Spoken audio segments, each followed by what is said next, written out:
everybody, welcome to this week's Roundup.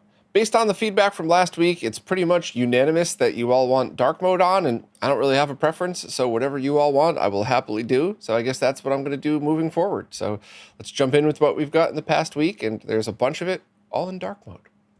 First up, Greg from LaserBear just listed stock of his internal Bluetooth controller adapter for the Nintendo GameCube, and this is a board that replaces the stock GameCube controller board, and it's basically plug and play. You still have to disassemble the console a bit, but it's pretty easy to install, and this has Blue Retro on board that supports up to 4 wireless Bluetooth controllers at once, and it also will automatically switch a controller over if you plug a wired one in.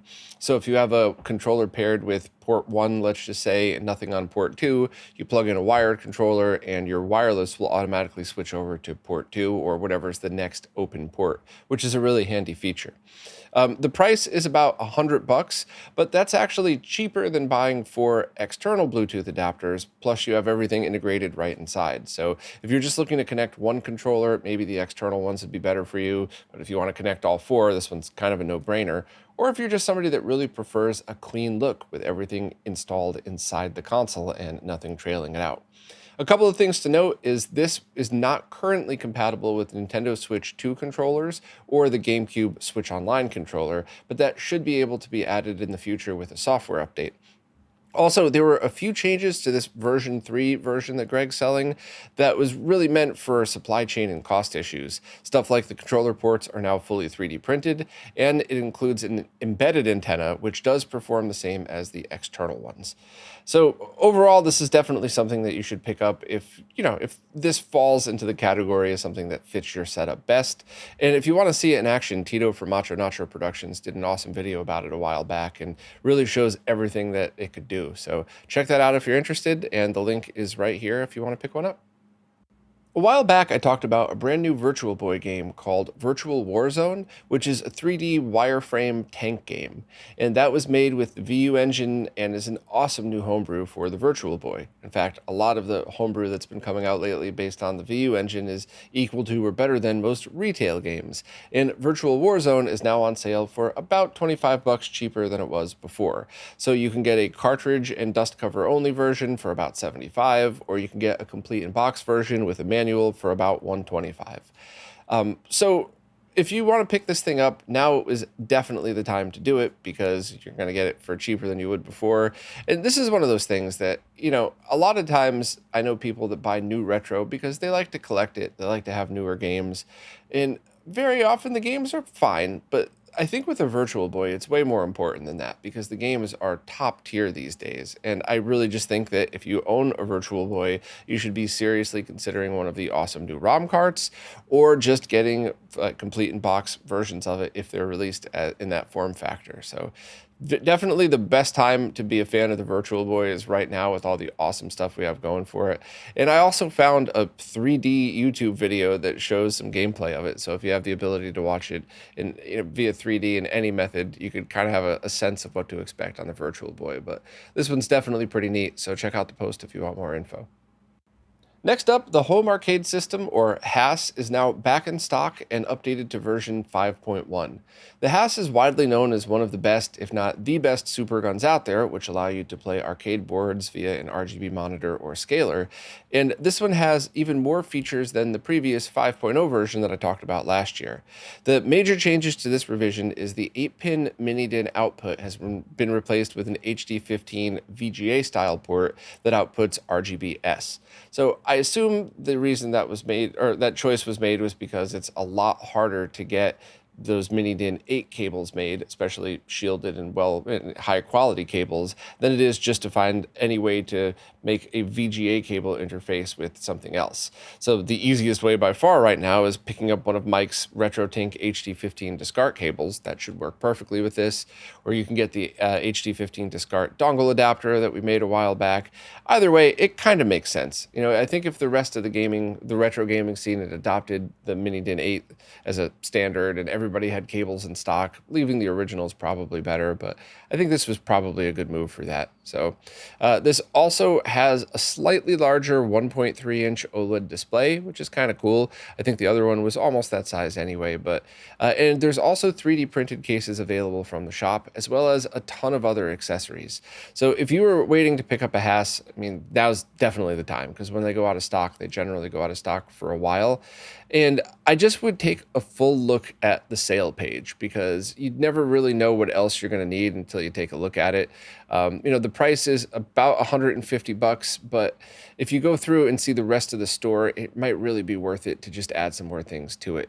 You can get a power supply cover, but more importantly, JAMA extension harnesses. You could get the kick harnesses that you need for different arcade boards, and really different adapters and stuff that you might not realize you need until you get it. So really, add this to your cart and go back to the store and just kind of scroll through and check out all of the other parts, just in case there's something else you might need, because that way you can just have it all shipped in one box. But it's definitely my top 5, if not number 1, but it's definitely one of the best super guns I've ever used. And especially with all the latest enhancements over the past couple of years, this one really is my go-to and most people's as well. So check it out if you want to play arcade boards via standard RGB stuff like scalers or RGB monitors. The ConsoleMods Wiki is now hosting another edit marathon with some prizes for people that do the most contributions. So the rules are that the marathon will last from now, it already started, until August 14th at midnight Central Time. And you could earn multiple entries in each of the following categories with no limit to the number of entries. So you could create pages, you could translate pages into different languages, you could use the Sony PDF sorting project that I talked about a while back and work on that as an entry. And you could also test the ZFood 2021C emulator for Xbox 360 backwards compatibility and add it to that list. And you get entries for each of those. And there's a bunch of different prizes. For every 5 participants, there'll be a drawing with a limit of 1 prize per person. And you could get a Genesis, an Xbox 360, a soft-modded original Xbox, and some consolation prizes or some broken consoles that should be fixable by anybody with a little bit of skills for that. So Durf put together a easy to follow page here for just the basics to what to do and how to jump into this. And I just think it's an awesome way to motivate people to contribute, because without the community helping dump all of our awesome info that we've been finding into these wikis, it'll eventually just get lost forever. So, if you've been really sitting on any information or wanting to help in any way, now's the time, because who knows, you might win yourself another console or something else just for chipping in and helping out like you might have anyway. So thanks to Durf and everybody who contributes to ConsoleMods, and check out the post for all the info. The musician Remute has just re-released his SNES album on cartridge, and it's available to purchase right now for about $45. Now, this was the second time Remute had designed and composed an entire album on an original console. The first was with the Sega Genesis, and this was with the Super Nintendo. And these are not albums that play MP3s through the consoles or something like that. It actually uses the console's sound chips in order to make the music. So it's about as authentic of an experience as you can get. And I loved the Genesis one, I loved the SNES one, and it was kind of weird and eerie because you're hearing music but played through the Super Nintendo via its sampling technique and other sound chips and stuff. So it's kind of awesome, but also gave me a weird sense of I'm actually listening to a Super Nintendo right now. So I don't know if the SNES isn't your favorite console like it is mine. Maybe you wouldn't notice it right away, but I thought it was awesome. I bought the original and I thought it was worth every penny. I actually pretty much bought all of Remute's albums, and I always enjoyed them. And even if it's music is subjective, right? So even if you don't like every song, I always enjoyed the experience of just being able to listen to music on a console that's good music that was meant to be played that exact way. So if you want to hear more from Remute, definitely check out the interview we did a while back, because while the interview is kind of old, it was after the SNES album, so you could learn more about it. And if you want to purchase this new translucent black version, it's $45 right on the Bandcamp page. And I think I still have my original red version as well. So if you're a fan, definitely pick it up. Joe from GameSack just reviewed Earthion, which is a modern Sega Genesis game made by Ancient Studios and includes a soundtrack composed by Yuzo Koshiro. And while this is a Genesis game, it's currently available to purchase on Steam via the built-in emulator that it comes with. And it's also available for pre-order, both physical and I think digitally as well, for modern consoles. Joe basically loved the game, as did most people I know. In fact, I haven't really heard anything bad about the game at all. I was able to play it back at PAX, and I really, really liked it. I mean, I probably would have sat there all day playing it if I didn't want to take up too much space at the booth. But I thought it was an excellent game, and I've definitely been waiting for it to come out. There will be a complete in-box Genesis version sometime next year, but the team really wants to wait until they get all of the feedback, till the game hits the modern consoles and they can make any tweaks possible, because they don't want to be able to, or they don't want to have a situation where they make the cartridges, it hits customers, and they find out there was one tiny little bug that they could have fixed before shipping it out. So I get it. They worked really, really hard on making basically one of the best Genesis shooters ever, and they don't want it to go to customers until it's pretty much perfect on a cartridge. Whereas, on modern platforms and Steam, you could just press a button and update it, so less of an issue there. Now, I guess there was a little bit of, I don't want to say drama, but there certainly was some conversation going around, because the Steam version comes with an encrypted version of the Genesis ROM, and a bunch of people were decrypting it and sharing it with people online. And Yuzo Koshiro jumped on social media and very politely just kind of said, hey, if you just steal this game, we're not going to have good sales and we're not going to be able to make any more. But I do kind of have some strong opinions about this, and they haven't really changed. And as always, my opinions are based on the info I have today. Feel free to let me know if you disagree. I always take people's opinions into consideration. But it's my very strong opinion, first and foremost, that if you steal a game, you're stealing it. And if you steal it and you sell it for your own profit, or you profit off of that stolen IP, you're just a thief, just a garbage thief like anybody else who steals things. But if you've bought the Steam version and you decrypt or download the ROM illegally, you've bought the game. So if you want to put that on your Mega EverDrive Pro, Mega SD, or Mister, it actually won't run on any of the older ROM carts because it's a little too big, but it definitely runs on those three platforms. Then you own it. You bought the game. You supported the developers, and there you go. That's yours to play. Now, the only kind of gray areas here are, for me personally, just my opinion, is I know a lot of people that want the cartridge. They want the complete in-box version of the game. So they downloaded it now, and they say, I'll buy the cartridge later. And if they do actually buy it, I think that's fine too. But I also just see a scenario in which people play the game, they absolutely love it, and then they kind of just forget about it. And when the time comes to buy the complete in-box cartridge, they don't realize until it's too late and pre-orders are closed or something.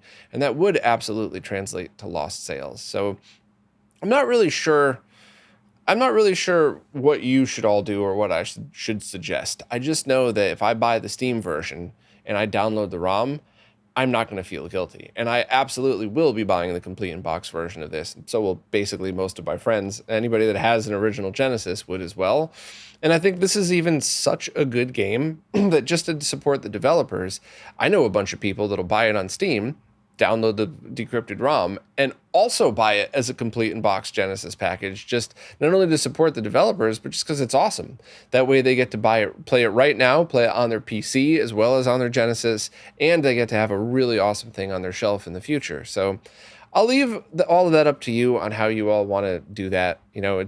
Everybody is entitled to their own opinions, but the bottom line is, if you're giving your money to these developers, I don't see any problem in you using a ROM on equipment that would allow you to play it on original hardware or on a Mister or something like that.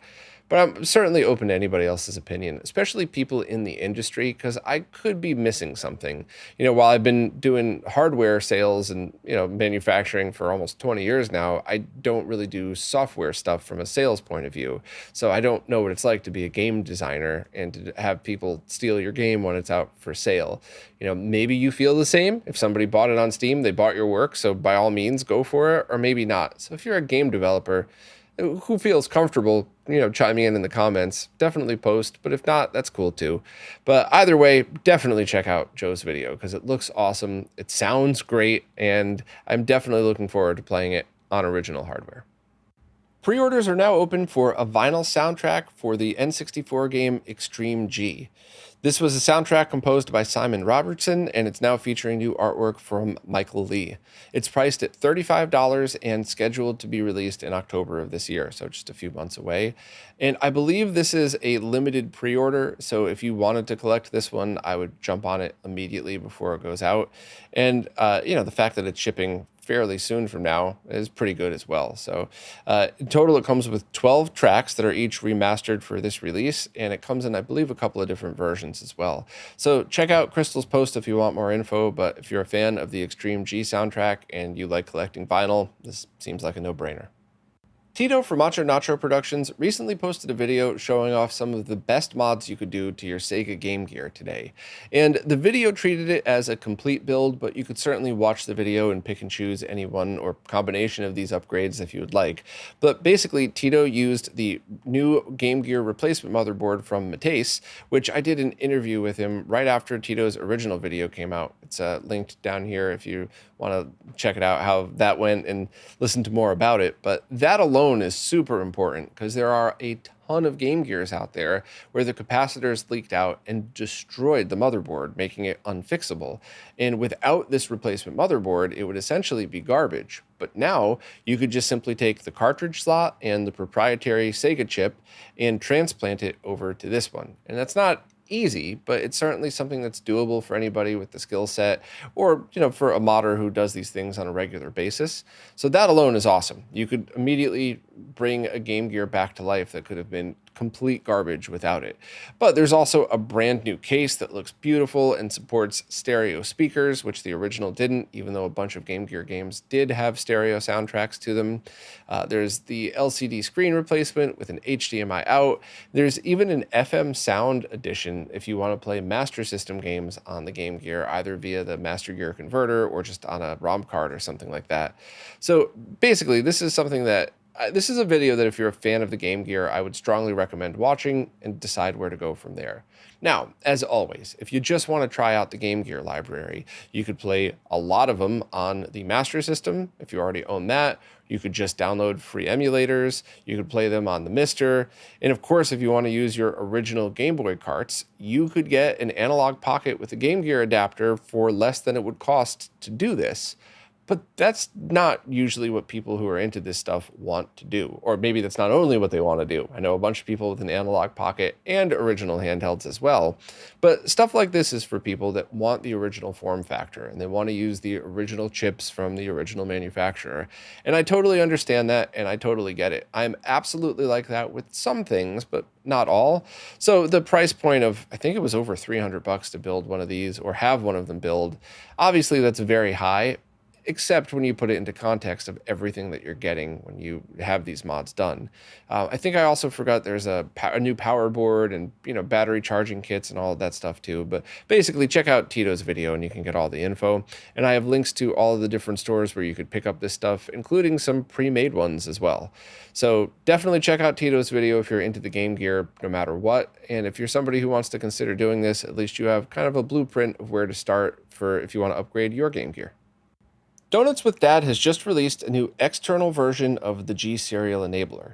The GSE is a device that connects to your G switches, any one of them that has an EXT port on there, and allows you to also connect that to your RetroTink 4K to have it auto switch based on what input's detected. So if you turn on your SNES, it'll automatically switch to the SNES profile with whatever settings that you have assigned. You could program it the same way you would with any of these auto switching stuff. I have links to all of that here in the post. But previously, you would have to disassemble either your G-SCART switch or G-Comp switch, and then put this in its place and reassemble it. Now, disassembly and reassembly is very easy, but it's tedious and time-consuming. There's a ton of screws in these switches. So either getting the latest versions that come with the ext header port or opening up your version and installing a ext header directly to it, which I left the part number. Thanks very much to Greg from LaserBear for finding that for me and for giving me this cool render pic so I could show off where the port would go. But you would just solder that in its place inside the ext port, have it angled outward, reassemble everything, and then you never need to open your G switch again, ever. You just plug this thing directly into the side and you're done. Once again, the very, very latest versions of the switches have this header already populated, but I think those are the ones that are shipping now, not even just a few months ago. I could be wrong about that, but just check it. Take a look at your switch. If it has the ext port header, you could just buy this and plug it in. If it has the ext port, but not the header, you could just add it aftermarket like this. And if you don't have the ext port at all, you have a much older switch that this functionality I don't think can be added at all. You might be able to tap it in different places, but I don't know anybody doing that. So thanks very much to Donuts with Dad for making these. It's an open source project, but definitely support the creator if you just want to buy one of these, because I think it's really awesome. And I know so many people, I got to say, I'm a little jealous of a lot of my friends that have their dedicated setups that aren't constantly being unplugged and moved around different rooms to make videos and do testing. Because if you have a stationary setup, getting your consoles all set up with the exact profiles you're looking for, or at least the root profiles for it, and have everything just automatically switch for you simply by powering it on is really awesome. And I think it's a pretty cool luxury. So picking up one of these for $40 and adding it to an existing setup is definitely a great deal. Pre-orders are now open for an FPGA-based Commodore 64 that is being sold by the new owners of Commodore. The company recently got sold, and now they're doing these pre-orders, and there's a couple of different versions you could pick up, and they're all scheduled to ship in October, just a few months away.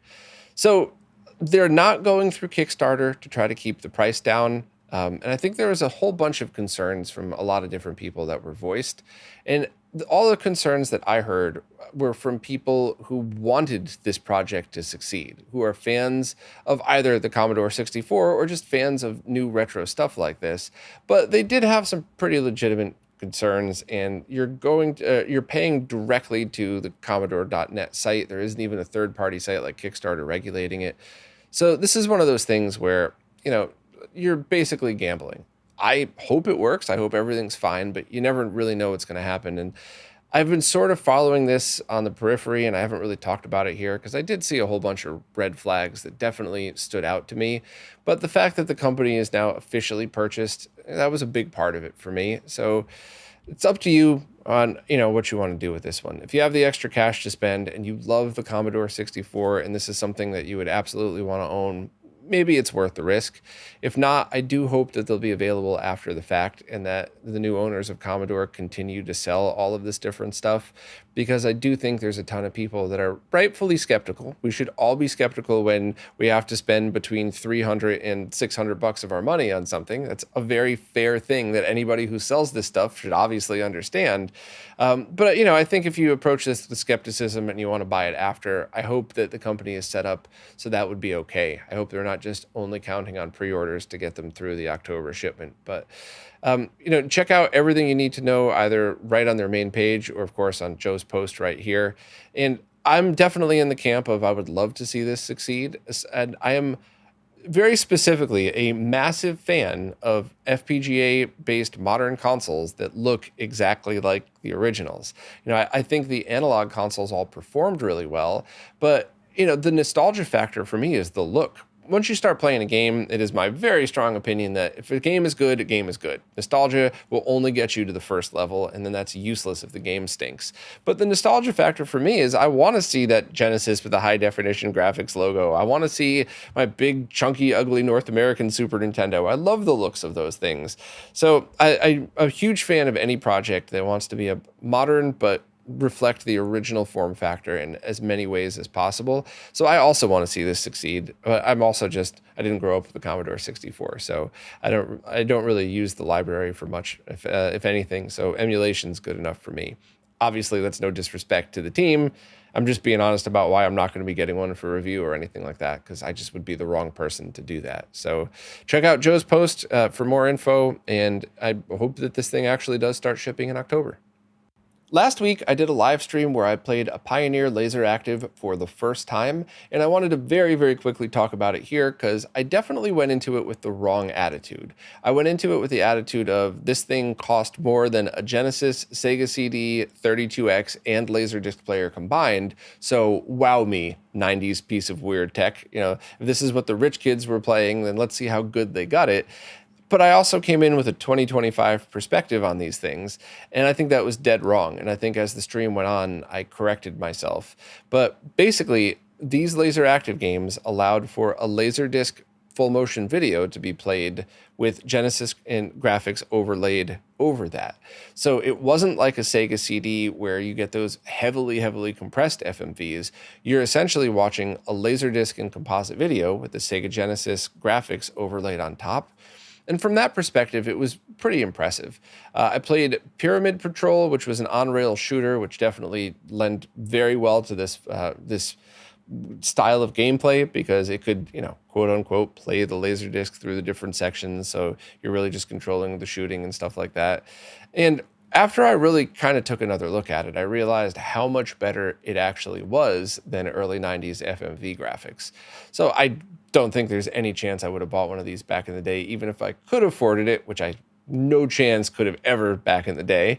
But I by the end of the stream, I had a renewed appreciation for it. I also played Triad Stone, which is a game that just annoyed me to death because it was one of those call and repeat games like Simon Says, but you have less than 1 second to hit your button in order to react. So that basically means you have to play the game over and over and over, memorizing every single button push in order to get it right. Now, luckily, an awesome commenter let me know that this game was also released on the Sega Saturn for under a different name. I believe the name was Strahl Chimerish. Please correct me in the comments. I know I'm definitely getting the pronunciation wrong. So I want to try it out on the Sega Saturn. I did very quickly look up some gameplay, and I think that was the perfect example of how much better the full motion video looked on a Laserdisc versus compressed graphics on a console of that era. But still, there's no chance I would have wanted to spend all the money on this back in the day. The other kind of neat thing, it played Sega CD games perfectly. CDR to be specific, so there was no loading time issues, there was no hiccups, everything was pretty great, and I think it's awesome. This is the type of thing that if I had extra money, I would absolutely own one of these and a couple of LaserActive games.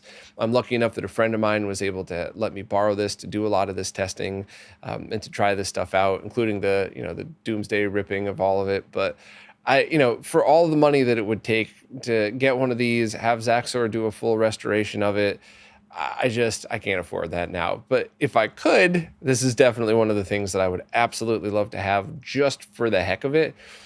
But I think if from a playability standpoint, I believe there's a new MAME emulator that could play LaserActive games pretty well. I think that's really what you should start with to see if this stuff is worth it to you, unless you're a hardware collector, which is totally different. Then by all means, buy away.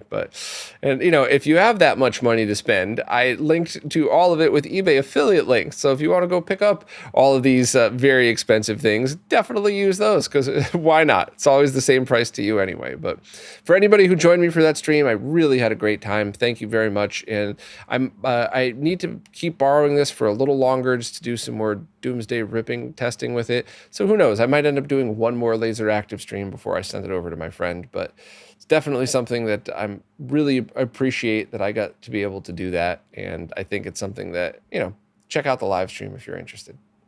And before I go really quickly, I did a live stream testing out a GameGear TV tuner, which I had never done and I had always wanted to. And it got pulled from YouTube because I showed video of the stand playing over RF going into a GameGear. So for anybody who was there in that stream, thank you. I had a blast. It was incredible being able to try that for the first time ever. I wanted one so badly as a kid. And honestly, I think it would have held up for its time if I was able to pick one up, especially just being able to sit in a room by myself and be able to watch TV and play video games all on one device. Something kids today just wouldn't even understand why that's something to be excited over. But that's cool. So I think I'm going to take what I learned in this stream and just make a fun video about it, because those fun videos that I do often just get mocked or don't really get that many views, but I have a lot of fun doing them. So I guess in the next month or so, expect a wireless RF retro video, and I will absolutely be showing footage of the GameGear TV tuner in it.